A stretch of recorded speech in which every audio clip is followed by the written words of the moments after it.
Hello दोस्तों, स्वागत है आपका नए वीडियो में नए टॉपिक के साथ। आज का टॉपिक है बोल्ट्स। इससे पहले के वीडियो में हमने जाना था बोल्ट कितने टाइप के होते हैं और कौन सा बोल्ट कहाँ पर यूज़ करा जाता है। उस वीडियो का लिंक डिस्क्रिप्शन बॉक्स में दे रखा है, आप वहाँ पर जाकर वो वीडियो देख सकते हैं। आज के वीडियो में हम जानेंगे बोल्ट के कौन कौन से पार्ट्स होते हैं, बोल्ट का क्या नोमेनक्लेचर होता है और बोल्ट के क्या क्या डायमेंशंस होते हैं। तो शुरू करते हैं आज के वीडियो को। तो यहाँ पर आप देख सकते हैं यह है एक बोल्ट और यहाँ पर एक बोल्ट की बेसिक डायमेंशन दिखाई गई हैं। तो आप देखेंगे यह है बोल्ट का हेड, यह है रेडियस, यह है शैंक, यह है रन आउट, यह है नट और यह है थ्रेड। अब आप यहाँ पर देखेंगे यहाँ से लेकर यहाँ तक की जो डिस्टेंस है इसको कहते हैं थ्रेड लेंथ, यानी कि वो लेंथ जिस पर चूड़ियाँ कटी होती हैं उसको हम थ्रेड लेंथ कहते हैं। और यहाँ से लेकर यहाँ तक के डिस्टेंस को हम कहते हैं ग्रिप लेंथ। ग्रिप लेंथ वो लेंथ होती है जिसको हम हाथ से पकड़ते हैं। और यहाँ से लेकर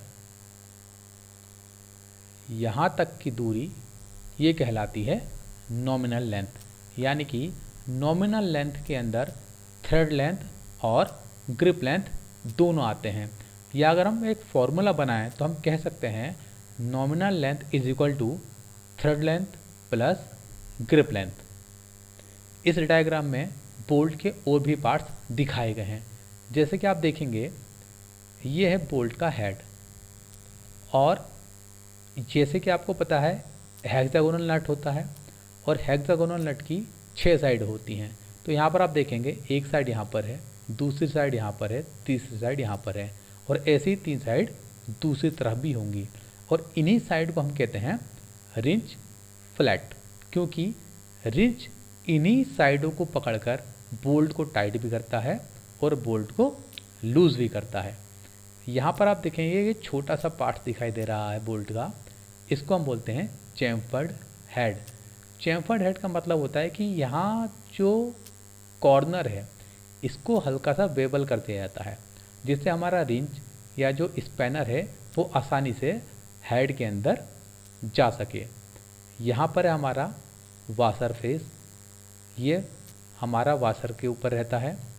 और ये है हमारे फ्लैट कॉर्नर, ये है शैंक, ये है हमारा एक्सट्रूडेड एंगल और ये है चैम्फर्ड पॉइंट। चैम्फर्ड पॉइंट इसलिए बनाया जाता है ताकि जो हमारा नट है वो बोल्ट के थ्रेड के ऊपर आसानी से चढ़ सके। यहाँ पर आप देखेंगे जो बोल्ट की थ्रेड है उसके अंदर कौन कौन से पार्ट्स होते हैं। तो आप देखेंगे यहाँ से लेकर यहाँ तक की जो डिस्टेंस है इसको कहते हैं मेजर डायामीटर, और यहाँ से लेकर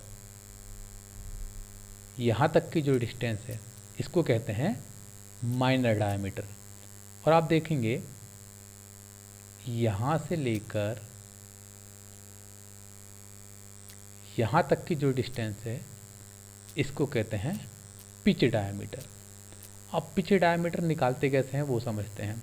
उससे पहले हम समझ लेते हैं मेजर डायामीटर को कैसे निकालते हैं। ये जो हमारी थ्रेड है इनका जो क्रस्ट है, यानी कि ऊपर वाला क्रस्ट और नीचे वाला क्रस्ट, इन दोनों के बीच की जो डिस्टेंस है वो क्या कहलाएगी, मेजर डायामीटर। और माइनर डायामीटर किससे कहते हैं, इसको हम कहते हैं रूट। ये हमारा रूट, ऊपर की रूट और नीचे की रूट, इन दोनों के बीच की डिस्टेंस कहलाएगी माइनर डायामीटर। अब पिच डायामीटर कैसे निकालेंगे वो समझते हैं।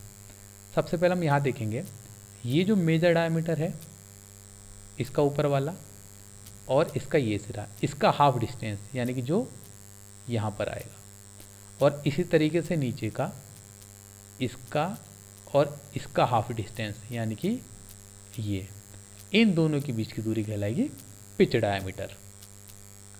यहाँ पर थ्रेड के और भी पार्ट्स दिखाए गए हैं, जैसे कि यहाँ से लेकर यहाँ तक की जो डिस्टेंस है वो कहलाती है पिच, ये कहलाता है हमारा हेलिक्स एंगल,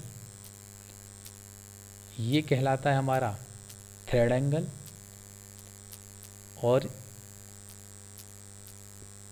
क्रस्ट और रूट, इनके जो बीच की डिस्टेंस है वो कहलाती है डेप्थ। यहाँ पर आप देख सकते हैं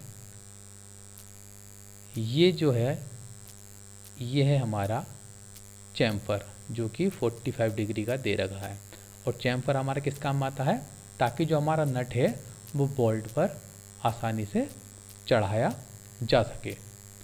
और यहाँ पर आप देख सकते हैं ये जो बोल्ट का चैम्फर एंड है वो इस तरीके से कटा होता है, यानी कि ये भी कटा का मतलब ये बेवल होता है, एक एंगल पर ये पहली जो थ्रेड है वो एक एंगल पर काट दी जाती है, जिससे हमारा नट आसानी से इस बोल्ट के ऊपर चढ़ जाता है।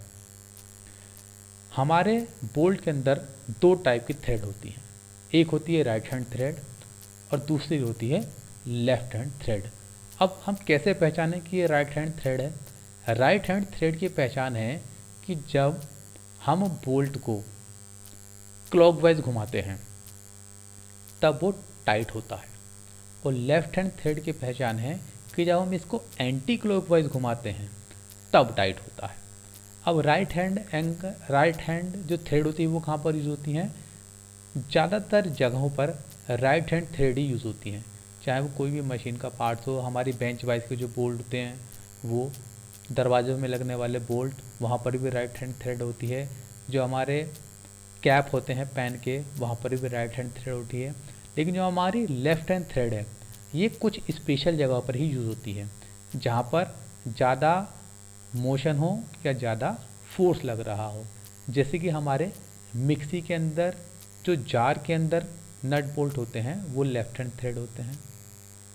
इसके अलावा जो हमारे गैस सिलेंडर्स होते हैं उसके जो वाल्व होते हैं वो भी लेफ्ट हैंड थ्रेड होते हैं। जो हमारे बाइसाइकिल का पैडल होता है उसके अंदर भी लेफ्ट हैंड थ्रेड होता है। तो आई होप आपको आज का वीडियो अच्छा लगा होगा। मिलते हैं नए वीडियो में नए टॉपिक के साथ।